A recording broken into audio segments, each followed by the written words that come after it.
Ankleshwar DA Anandpura sports complex ખાતે Gujarat state football association દ્વારા Torrent power cup under 19 men's football ટુર્નામેન્ટનું આયોજન કરાયું. ગુજરાત સ્ટેટ ફૂટબોલ એસોસિએશન દ્વારા અંકલેશ્વરના ડીએ આનંદપુરા સ્પોર્ટ્સ કોમ્પ્લેક્સ ખાતે Torrent power cup under 19 men's football ટુર્નામેન્ટનું આયોજન કરવામાં આવ્યું, જેનો આજરોજ ઉદ્ઘાટન સમારોહ યોજાયો.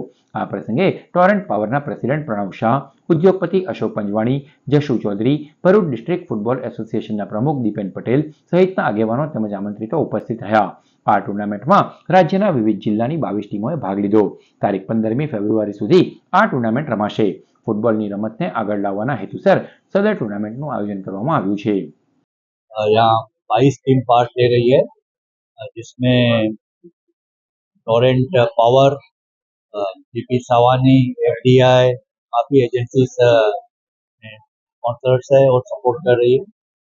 और ये टूर्नामेंट 10-15 दिन चलने वाली है यहाँ, और कम से कम 200-250 प्लेयर्स पार्ट ले रहे हैं. और काफ़ी जोश है कि हमें कुछ करके दिखाना है. और हमारी गोल है कि इंडिया, गुजरात ऐसे फुटबॉल में हम लोग शाइन करें.